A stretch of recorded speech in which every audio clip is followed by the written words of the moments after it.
جی السلام علیکم. جیسے کہ آپ کو معلوم ہے کہ میں نے پہلے ایک ویڈیو ریکارڈ کی تھی جس میں سپریم کورٹ میں از خود نوٹس کی جو سماعت تھی رضوان گوندل صاحب کے ٹرانسفر کے حوالے سے، وہ میں نے مکمل ڈیٹیل کے ساتھ ویڈیو اپلوڈ کی تھی. تو کچھ دوستوں نے ٹویٹر پر پوچھا کہ مجھے کیا لگ رہا ہے کہ یہ جو اتنی سخت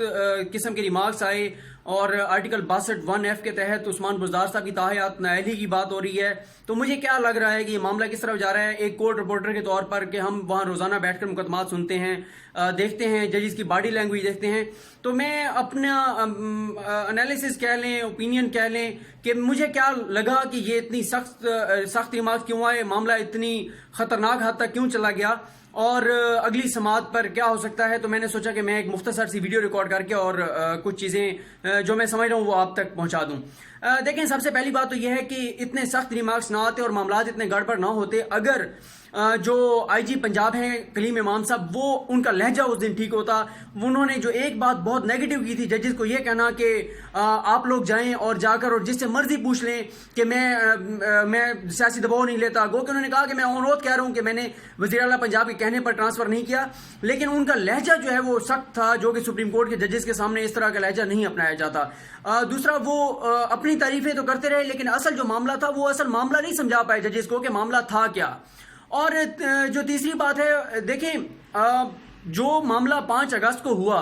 کہ خاور مانیکا صاحب کی جو بیٹی ہیں ان کے ساتھ جو پولیس اہلکاروں نے بدتمیزی کی اور اس حد تک کہ ان کی بیٹی کا جا کے اور بازو پکڑ لیا، ہاتھ پکڑ لیا، تو کوئی بھی ہوتا تو شاید اس کا ریئیکشن اسی طرح ہی سخت ہوتا جتنا کہ خاور مانیکا کی فیملی کا تھا. اس کے بعد پھر معاملہ ہوتا ہے 23 اگست کو، پھر معاملہ ہوتا ہے خاور مانیکا کے ساتھ کہ ان کو ناکے پہ روکا جاتا ہے. اس دن خیر خاور مانیکا کی غلطی ہے کہ وہ پولیس اہلکاروں کو گالیاں دیتے ہیں، لیکن خاور مانیکا کی فیملی کو یہ لگا کہ ان کے خلاف کچھ سازش ہو رہی ہے، کہ ان کو ٹارگٹ کیا جا رہا ہے کیونکہ خاور مانیکا کی جو فیملی ہے، بھائی ہیں، ان کے درمیان اختلافات ہیں. انہیں یہ لگا کہ ان کے خلاف یہ کوئی سازش ہو رہی ہے جس وجہ سے انہوں نے اس معاملے کو اٹھایا اور شاید یہ معاملہ پھر وزیر اعلیٰ پنجاب تک بھی پہنچایا گیا. لیکن جہاں پر وزیر اعلیٰ پنجاب کی غلطی ہے وہ یہ ہے کہ ان کو اس طرح سے جو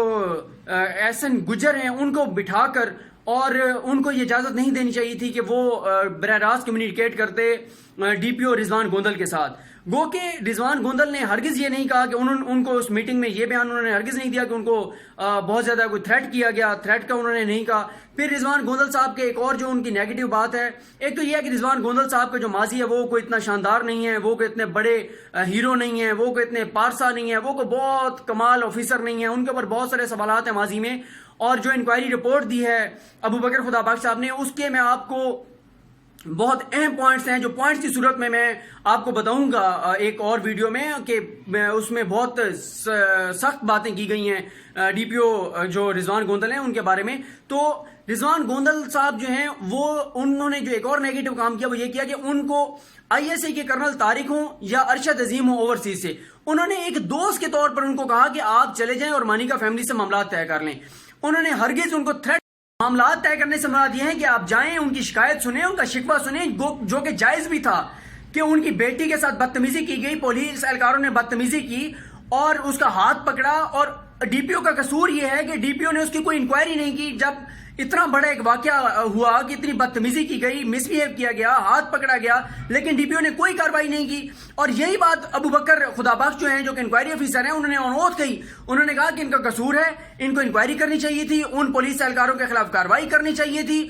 جو کہ انہوں نے نہیں کی. اور رضوان گوندل خود بھی جو ہیں انہوں نے بھی ہرگز یہ بات نہیں کی کہ انہوں نے آئی ایس آئی کے کرنل طارق فیصل نے فون کر کے کوئی تھریٹ کیا ہے کہ میں آئی ایس آئی کا کرنل ہوں، جاؤ اور مانیکا فیملی سے معافی مانگ کے ہو، یا ارشد عظیم جو کہ بیرون ملک رہتے ہیں انہوں نے کہا ہو کہ جاؤ اور معافی مانگ کے ہو. دونوں نے ان کو فون کر کے صرف یہ کہا کہ ان کی جو شکایت ہے وہ جائز ہے، آپ جائیں، ان کی بات سنیں، اور اس میں کوئی حرج نہیں ہے. آپ پولیس آفیسر ہیں، پولیس کا یہ کام ہے کہ اگر کسی کے ساتھ کوئی زیادتی ہوتی ہے، کوئی ان کے ساتھ مس بیہیو ہوتا ہے تو پولیس نے جا کے ان سے پوچھنا ہوتا ہے، ان کی جو شکایت ہوتی ہے اس کو دور کرنا ہوتا ہے. تو انہوں نے کہا کوئی حرج نہیں ہے آپ کا وہاں جانے میں، آپ چلے جائیں. تو ایسا نہیں ہے کہ آئی ایس آئی کے کرنل طارق فیصل ہوں یا ارشد عظیم ہوں انہوں نے تھریٹ کیا ہو، ہرگز نہیں. وہ دوست ہیں